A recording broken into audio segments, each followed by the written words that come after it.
Bienvenido a Redacción San Juan, Roberto Gattoni, ministro de Hacienda. Bueno, muy bien, buen día, muchas gracias por la invitación. No sé si va a coincidir con todo ese análisis que hace. No, me parece exagerado. Yo creo que no es así, que somos un equipo homogéneo y cada uno aporta a lo que tiene que aportar en cuanto a su responsabilidad, pero de ninguna manera las importancias son absolutamente compartidas y relativas.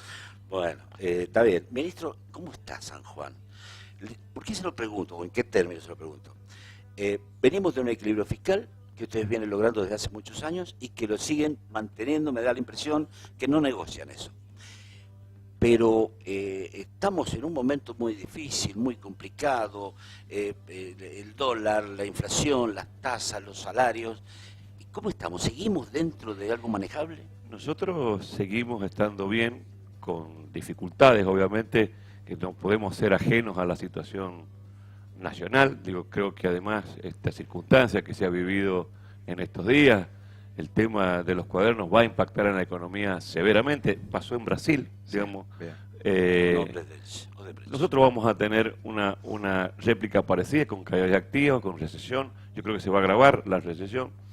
Va a ir un poco más allá de este semestre. Creo que nosotros nos toca ahora transitar una situación muy difícil y que lo haremos preservando lo que usted decía de cuidar nuestra cuenta fiscal. Ayer estuvimos reunidos en la tarde con el gobernador revisando las pautas macro presupuestarias que nos quedaba de este año 2018 y conversando algunas cosas, bueno, y acordando cómo íbamos a transitar, cuidando, por supuesto, este dogma que tenemos, que es mantener nuestras cuentas fiscales sanas, ¿no? ¿Qué amplió salud? ¿Amplió presupuesto de salud?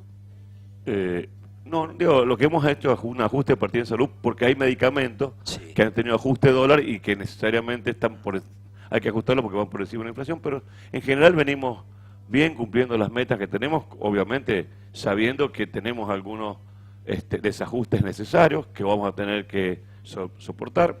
Uno es algunos precios dolarizados, como son medicamentos, la cláusula de gatillo es otra cuestión salarial que nosotros pensábamos que si bien se iba a disparar, iba a ser mucho menor de lo que posiblemente termine, que va a ser entre 28 y 30% a fin de año. Entonces, estas cosas complican nuestro accionar, pero bueno, con la tranquilidad de que lo entendemos controlado en la revisión que hemos hecho ayer y las proyecciones hacia fin de año. Esperamos llegar en buena situación, no como nos hubiera gustado, pero en buena situación. Se estima, perdón, en el tema de la cláusula gatillo, se estima que la inflación va a andar en el 19%, 2 puntos por arriba de lo que había concedido el gobierno provincial. Y yo le quería preguntar cuánto significa en plata para la provincia cada punto de aumento salarial. Y cada punto son más o menos 15 millones de pesos, cada punto. Cada punto.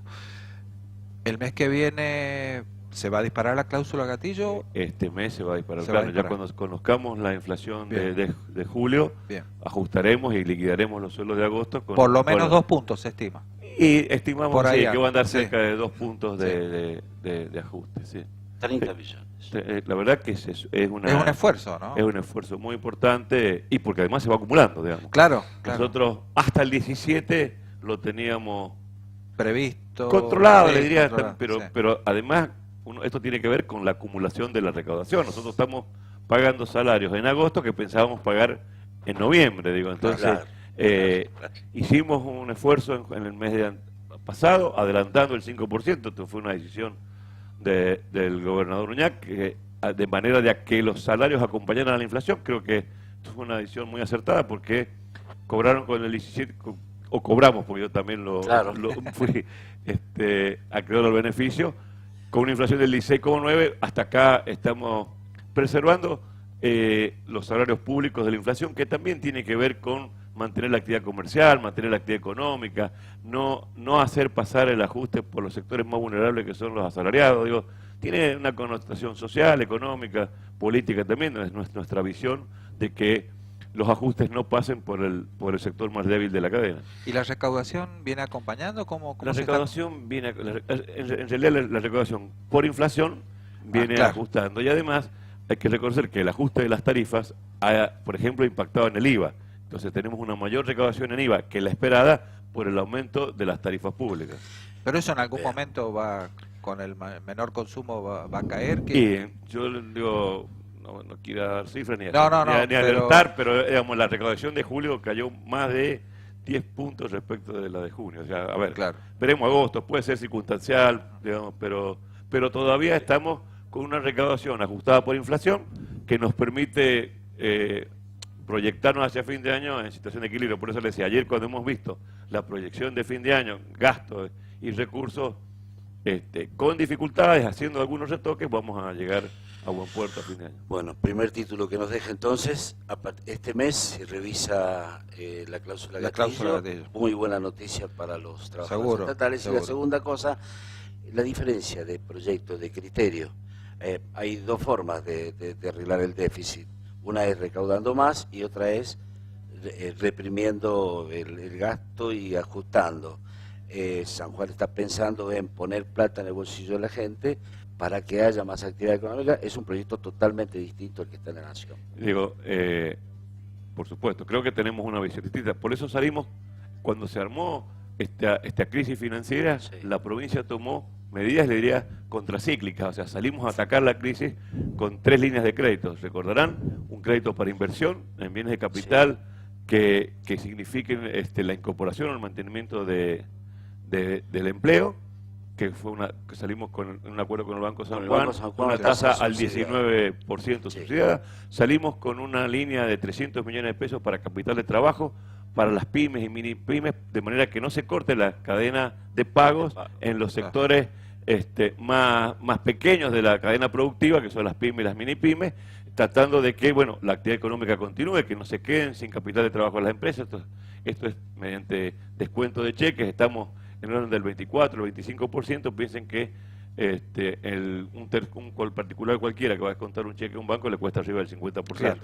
Digo, que es la mitad de la tasa de referencia de mercado. Y también hicimos un acuerdo, digamos, con el Banco San Juan de 10 cuotas sin intereses para los que compren con tarjeta del Banco San Juan. Es decir, que hemos atendido al consumo, a la producción en mini pyme y mini pyme y a la inversión. Es decir, en un momento en que en realidad todo el mundo se está retirando de la inversión, en San Juan tratamos de que sea, como usted bien decía, la actividad económica, la actividad comercial, la que sostenga nuestro equilibrio financiero, nuestra producción. Bueno, convencidos que la recomposición es con crecimiento y no solamente con ajuste. Si nosotros nos concentramos solamente en ajuste, no alcanza, ya sabemos las consecuencias cómo son. Creo que hay que tener una visión más amplia, creo que hay que apostar a las dos cosas, hay que tener en cuenta que hay algunas cosas que hay que ajustar, porque si no hay que endeudarse o emitir, digamos, ya hablando a nivel nacional, pero creo que hay que tener un proyecto nacional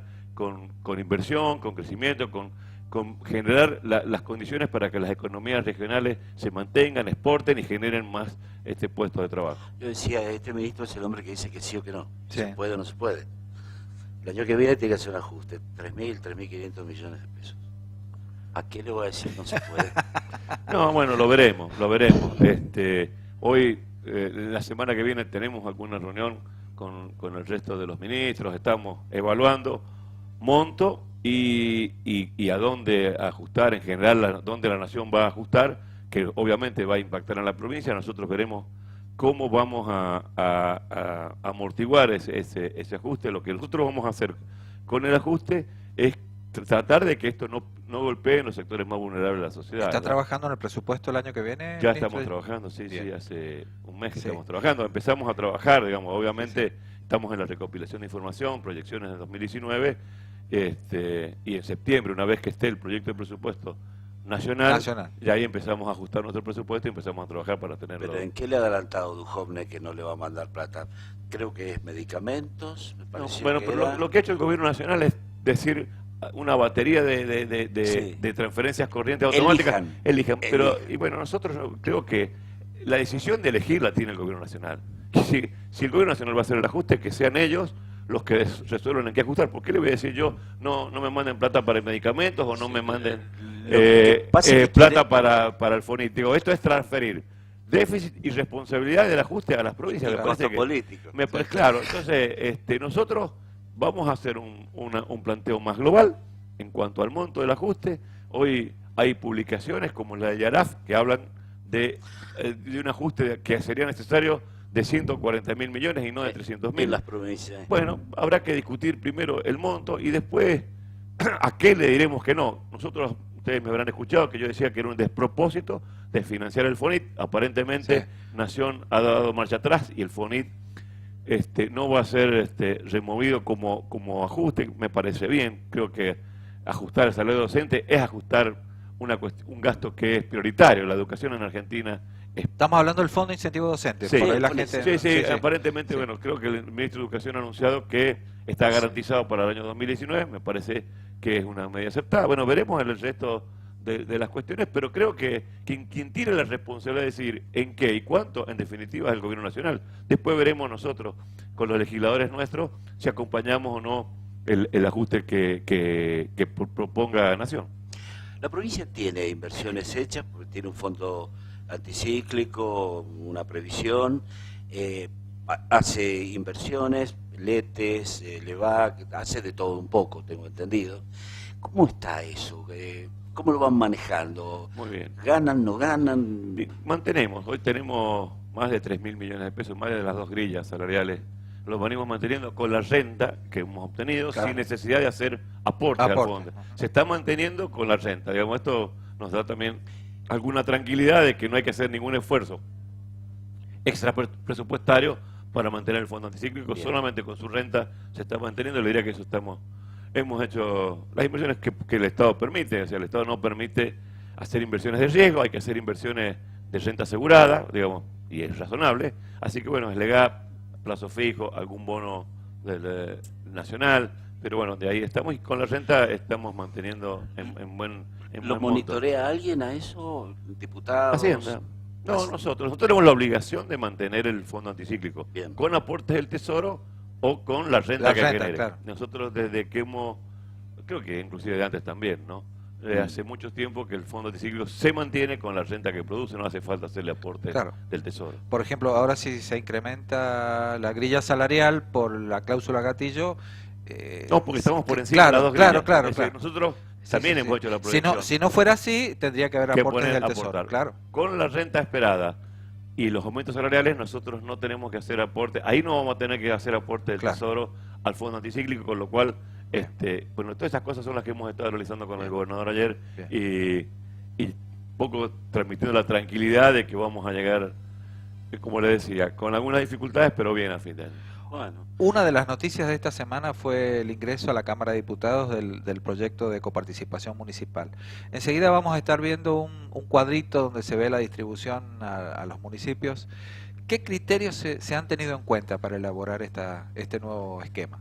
Nosotros hemos tenido el mismo criterio que sostenemos en Nación. Somos consecuentes con nuestro discurso frente a la Nación, a la nueva ley de coparticipación. Nosotros creemos que los recursos deben distribuirse de manera que generen igualdad de oportunidades en todo el sector de la provincia. Lo dice la Constitución Nacional, que la coparticipación nacional debe garantizar una distribución equitativa y que genere igualdad de oportunidades en todo el territorio del país. Nosotros hoy creemos que tenemos una distribución nacional que concentra recursos en Capital Federal y Provincia de Buenos Aires. Nosotros hemos buscado una distribución equitativa que beneficie y hemos incrementado el monto de manera que beneficie a todas las jurisdicciones. Ahí estamos viendo, esto fue publicado por el Diario de Cuyo, lo hemos tomado de ahí. Vemos la mayoría de los municipios crece y vemos 1, 2, 3, 4 municipios que bajan. Capital, por ejemplo, resigna casi 5 puntos. Chimbas y Iglesia. No, y Hachar. Digo, tiene un error de interpretación bien, ese cuadro. Bien, porque disminuyen en porcentaje, pero crecen en monto. Ajá. Es decir, porque en lugar de distribuir 3.100 millones, si tomáramos hoy, serían casi 4.000. Entonces, el mismo porcentaje, con esa pequeña diferencia aplicada, yo le diría que la mayoría de los municipios reciben muchísimo más de lo que van a recibir en el 2018. ¿Cuánto es la primaria? ¿Cómo queda? Queda 80-20. 20% de los impuestos provinciales de libre disponibilidad y 14,5% de la nacional. Estábamos, para que tengan en cuenta esto que les decía, la distribución actual significa 13,2 puntos del total de recursos de libre disponibilidad. Y esta combinación de que estamos proponiendo en la ley significan 15,70, o sea, casi 2 puntos y pico más porcentuales, lo cual esos porcentajes aplicados a esa masa mayor significa más recursos para los municipios. Es otra provincia. Con esta ley es otra provincia. Creo que cumplimos con una deuda institucional que tenía la provincia, era la única provincia que no tenía ley de coparticipación. Esto tiene varias cuestiones. Primero, salir de una deuda institucional que era una cuestión y que después, fue promesa. Y después de una lógica de quién es el dueño de las obras. Segundo, la seguridad jurídica para los municipios, que hay una ley que garantiza sus recursos, ya no depende de lo que fije el Poder Ejecutivo en el presupuesto. ¿Qué ha pasado en algunas circunstancias donde a Capital o a Rawson o a Posito o al que sea se movían los para arriba o para abajo, en los distintos municipios? Hemos llegado a la barbaridad de que Sonda recibe el doble que Uyun, siendo municipios similares, de similares características. Hoy, esta ley de coparticipación equilibra esas inequidades y hace que Uyun sea el municipio que más beneficio va a tener en términos porcentuales. También habla de la objetividad de los índices, de que un municipio que no es de la línea política del gobierno provincial sea el municipio que más se ha beneficiado. Esto demuestra que la elección en la combinación de los índices se ha buscado privilegiar a todos en general, una distribución equitativa para todos, sin mirar a quién beneficiaba más o menos, sino teniendo en cuenta la objetividad de los índices. Ahora, ministro, los intendentes, ¿qué obligaciones pasan a tener? ¿Cómo deben cuidar ese dinero? ¿Cuáles son las responsabilidades con este esquema? Bueno, complementariamente con la ley de coparticipación hemos incorporado un proyecto de responsabilidad fiscal. Hemos tenido una jornada el día miércoles en la tarde con los intendentes, secretarios de Hacienda, presentando el proyecto de responsabilidad fiscal. El jueves ha sesionado en la provincia de San Juan, en Barreal, el Comité Ejecutivo de Responsabilidad Fiscal de la Nación. Lo hicimos en Barreal, un poco también para federalizar nuestros encuentros. Era mucho más fácil hacerlo en la capital, hasta para quienes nos visitaron. Han venido ministros y secretarios de todas las provincias, los hemos hecho trasladar a Tabarreal. Y muy jóvenes vi. Sí, jóvenes. gente joven. El más viejito soy yo. pero también tendrá que ver con que los intendentes van a tener más recursos con administrarlos razonablemente, de manera de que esos fondos vayan a obras y servicios que beneficien en general a la comunidad y no se vean tentados con incorporar personal, por ejemplo. Por ejemplo, que en definitiva el gobernador en alguna charla a los intendentes sobre este tema les ha dicho: yo en Posito me fui con menos empleados que con los que entré, y me fui con más del 80% de los votos, lo cual generar empleo en el Estado, que no es bueno, no garantiza ni buena gestión ni la consideración de la gente. Y hay que ser muy cuidadosos, porque a partir de ahora no van a poder mirar al gobierno provincial y decir: necesito plata para más sueldos. Está contemplado. Sí, y en general tienen mucho más fondos de lo que reciben hoy. La idea es, bueno, yo confío muchísimo en la responsabilidad de los intendentes.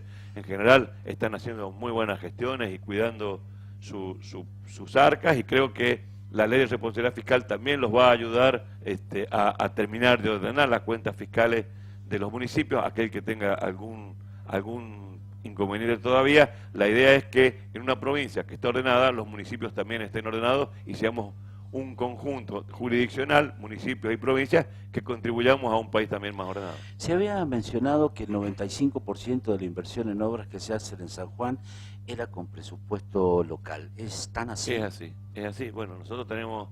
Sí, por eso es que la obra pública en la provincia, a pesar de los avatares, no se ha detenido. Estamos con inauguraciones. Ayer veía, casi día por medio, el gobernador está entregando un barrio, estamos licitando una vivienda, estamos con construcción de caminos. Sí, efectivamente, salvo Hábitat, que estamos cofinanciando con Nación, el resto de la obra pública, bueno, y Ruta 40, claro, que además el acceso norte de Ruta 40 lo está financiando la provincia. Ahí tiene una deuda la Nación con nosotros, con la provincia, porque los certificados los emite y los aprueba la Ley Nacional, pero los paga la provincia de San Juan, de manera que la obra no se pare, y ahí se ha generado una deuda importante. ¿Y usted cree que si la van a devolver? La tienen que devolver. Esto no es una cuestión personal. Nos tenemos que poner de acuerdo cuándo y cómo, pero sí, hay convenios firmados, creo. Claro. Vamos, no voy a poner en duda la responsabilidad de la nación en este El año sentido. pasado usted firmó un acuerdo para que la deuda que había en materia de viviendas se zanjara con más cupo. El gobernador firmó con el ministro Frigerio en marzo de este año un paquete de 1000 y pico de viviendas a realizar 2018-2019, donde la parte que ponía Nación era el equivalente a la deuda 2016-2017 que estuvimos reclamando. ¿Y se va a cumplir? ¿Eso se está cumpliendo? Bueno, esta semana que viene también vamos con el gobernador para ver cómo vamos a hacer esto, porque están hablando de que el Plan Federal de Vivienda se caería para 2019. Entonces, si se va a caer, ¿cómo vamos a compensar un plan que a lo mejor no se cumpla? Y que nosotros tenemos ya iniciadas las licitaciones y en algunos casos las obras que estaban incluidas en ese paquete. Como le digo, va a ser un semestre con muchas dificultades, con mucho diálogo, y esperemos alcanzar los acuerdos necesarios para que demos cumplimiento a lo que hemos pactado. Ministro, en el tema de las tarifas de la facturación, vamos a hablar de la factura de la luz. La provincia hizo un esfuerzo, sacó o redujo algunos ítems de la boleta de la luz que le llega a los usuarios y les pidió un esfuerzo a los municipios. No todos han cumplido. ¿Cómo se interpreta eso? Nosotros creemos que, a ver, nosotros no podemos obligar a ningún municipio a caer en esfuerzo. Cada municipio sabrá las posibilidades que tiene y además, frente a su comunidad, tendrá las explicaciones correspondientes. La gran mayoría ha acompañado. Nosotros planteamos un esquema donde los usuarios con tarifa social, que son los usuarios de menores recursos, tuvieran prácticamente exentos todas las tasas e impuestos. En el caso de la provincia hemos cumplido. En la inmensa mayoría de los municipios también se ha cumplido. Bueno, y quedarán algún municipio que esto todavía no lo puede resolver. Es decisión de estos municipios. A lo mejor no han logrado los consensos con los consejos deliberantes, pero esperemos que en definitiva en algún momento esto se pueda llevar a cabo. Digo, porque entendemos que el sacrificio es importante, pero más importante es que un sector de la sociedad, digamos, que tiene menos ingresos, debe tener un alivio, porque la justificación es que cualquiera, más allá de sus ingresos, tiene un consumo básico. Todos tenemos una heladera, un televisor, o necesitamos alguna iluminación en la casa para movernos. Bueno, en esa franja del consumo rígido, como le llamamos nosotros, que son los 1000 kilowatts, inelástico. Bueno, que es inelástico, porque ahí necesariamente alguien tiene que tener una estufa o un televisor. Bueno, esa franja que son 1000 kilowatts bimestrales, nosotros planteamos la reducción total de los impuestos y la baja de pie y línea de 500, y pedimos a los intendentes que nos acompañaran. Si dice 7, hay una gran mayoría que nos ha acompañado y los otros veremos en el transcurso del tiempo cómo lo hace. Bueno, vos sabés que me gusta preguntar de política, pero es muy difícil preguntarle de política al ministro. En todo caso, se lo voy a preguntar de la siguiente forma. Supongamos que 10 de diciembre de 2019 el gobernador Uñac asume como presidente de la Nación y le dice: Roberto, acompáñame, vení, sentate enfrente de la Plaza de Mayo en el Ministerio de Economía y hace. Yo creo que cada uno tiene que conocer su rol. Yo creo que a ver, primero, no me gustaría hacer futurología de esa magnitud. No, pero digo, ¿qué haría con el país usted? ¿Qué le parece?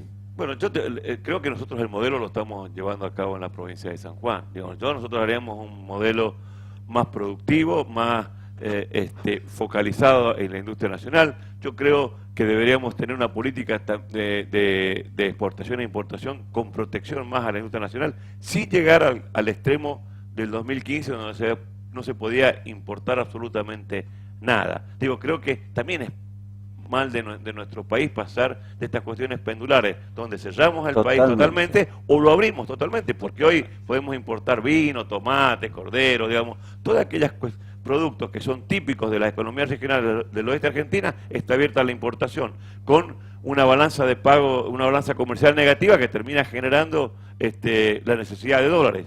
Yo creo que tenemos que ir a un modelo consensuado en el tiempo, porque tampoco es bueno tener una economía demasiado cerrada o demasiado proteccionista de nuestra producción nacional, pero hay que darle tiempo a la producción nacional que se ponga competitiva, que se signifique, que nosotros, Estado, bajemos los costos que le generamos a la producción nacional y en el mientras tanto a tener una política de consumo interno y de favorecer a las exportaciones. Esto es lo que nosotros entendemos como que el ajuste o el déficit pierde relatividad con crecimiento y producción y no con achicamiento del Hay gasto. que exportar, que es de donde vienen los dólares. Por supuesto. ¿No? Entonces, las retenciones a las exportaciones. Yo tengo una visión particular en las exportaciones a las retenciones a las exportaciones. En general no son buenas, pero creo que hay situaciones o coyunturas donde son perfectamente aplicables. La soja, digamos, genera ingresos y recursos para un sector muy concentrado de la población. Y yo le pongo un ejemplo. Nosotros hemos escuchado al Gobierno Nacional hablar hasta el mes de marzo de los brotes verdes, del crecimiento del 3%, fundamentalmente impulsado por la producción agrícola. Ahora, si el campo ha crecido, ha generado un crecimiento promedio del 3% y no ha cambiado estructuralmente la pobreza ni la desocupación, quiere decir que lo que se generó quedó concentrado en la punta de la pirámide, ha sido un crecimiento cuantitativo pero no cualitativo. Nosotros creemos que el crecimiento se dimensiona en su realidad cuando es redistributivo, cuando todos los sectores de la sociedad y cuando todo el país tiene los beneficios de ese crecimiento. Si nosotros tenemos un crecimiento que se queda concentrado solamente en la punta de la pirámide, la pobreza no cambia y el nivel de empleo no cambia, ese crecimiento nosotros creemos que no sirve. La retención lo que hace es generar alguna política redistributiva porque, por ejemplo, con el Fondo Federal Solidario, esos fondos llegan a la provincia, llegan a los municipios. El Gobierno Nacional ha decidido bajar esas retenciones cada vez más, tiene en vista terminar con el Fondo Federal Solidario. Bueno, son políticas, es el Gobierno Nacional el que está tomando la decisión y es su responsabilidad. Bueno, ¿Le la quedó verdad algún que tema? no. Yo que pedía a gritos que viniera el ministro porque sabía que íbamos a tener este tipo de definiciones tan contundentes, tan claras, porque es un tipo que habla claramente. A nosotros nos atiende el programa de la mañana seguidito y pues, claro, son minutos porque siempre está ocupado, son cuestiones puntuales y las contesta con esta claridad. A mí me parece fundamental, para el que está escuchando, para el que está viendo, tener en claro el proyecto, la idea, que es muy distinta a lo que nos está pasando. Eso hace, y esto lo sé porque uno viaja, esto hace que la realidad que se vive en San Juan sea muy diferente a lo que se vive en muchas provincias, más que nada en el norte y en el extremo sur del país. Es muy distinto lo que está pasando en San Juan. A lo mejor la crisis no nos está golpeando tanto como el conurbano bonaerense, donde hay problemas pero gravísimos que se están viviendo. Da la impresión de que el ejemplo de provincia que San Juan está dando se está mirando muy bien. Recién la diputada Florencia lo decía claramente, pareciera empezar a transformarse en una referencia, lo cual nos da posibilidades de pensar en más grande, ¿no? Es la visión que tiene el gobernador Sergio Uñac. Si él siempre está enfocado en su gestión en el tema, en el productivo, en salvaguardar y proteger al sistema productivo local. Yo, para sacarlo del contexto, para que vean que esto es una cuestión de los tiempos, cuando fue la discusión por el campo con la resolución de la soja, año 2011 era, 2010, ¿Lo de la 125? Lo de la resolución 125, sí. Uñac tomó una postura diciendo, no hay que pelearse con el campo, yo no estoy de acuerdo con esta, en pleno gobierno kirchnerismo, donde nadie podía levantar una voz en contra siendo, por supuesto, oficialista. Uñac dijo, no, esto va en contra de la producción, va en contra del campo, y tuvo una postura crítica respecto de la 125, cuando nadie del oficialismo lo tenía. Digo, creo que es esa visión la que se ha replicado durante estos 3 años de gobierno también en la provincia y nos permite tener este perfil de apostando a tener una producción diversificada. Tenemos un fuerte esfuerzo que estamos haciendo con la industria textil, con la industria ahora de energías renovables, con la agroindustria, digamos, buscando que no sea la minería la traccionadora de la economía, la única traccionadora de la economía, porque en el futuro necesitamos que sean los otros sectores de la producción los que traccionen a la economía sanjuanina y que generen empleo para los sanjuaninos. Bien. Muy bien. Y en lo personal, para el año que viene, ¿en qué piensa? ¿Le gustaría alguna otra función o le va a sacar filo al cuchillo de cortar la milanesa? No, bueno, nosotros, a ver, yo con el gobernador llevo 20 años. Sí, bueno, viene desde la municipalidad de Posadas. No, pero por ahí hay quienes les gusta la función legislativa. Hay que dejarlo al gobernador que con la libertad de que tome las decisiones y que vaya pensando. Él ha demostrado que tiene buen ojo clínico para decidir dónde va. Yo, donde el gobernador decida que yo esté, voy a estar. Lo vengo acompañando desde hace muchos años y estoy muy conforme con todas las tareas que hasta hoy me ha asignado. Se nota que hay un liderazgo claro en la provincia. Todos los invitados que han venido y que piensan en instalarse, dice... Vamos a ver qué dice el Vamos a ver qué gobernador. dice el gobernador. Lo cual me hace pensar que el despacho del gobernador debe tener el timbre caliente. Tanto que van a buscarlo. Yo creo que no, yo creo que la mayoría es muy prudente y muy responsable y no van demandando lugares, estamos, menos en este momento, digamos, donde la atención del gobierno, el foco de atención está en superar la crisis, en ver acá en la provincia cómo amortiguamos los impactos, más que pensando en qué lugar va a ocupar cada uno en el próximo gobierno.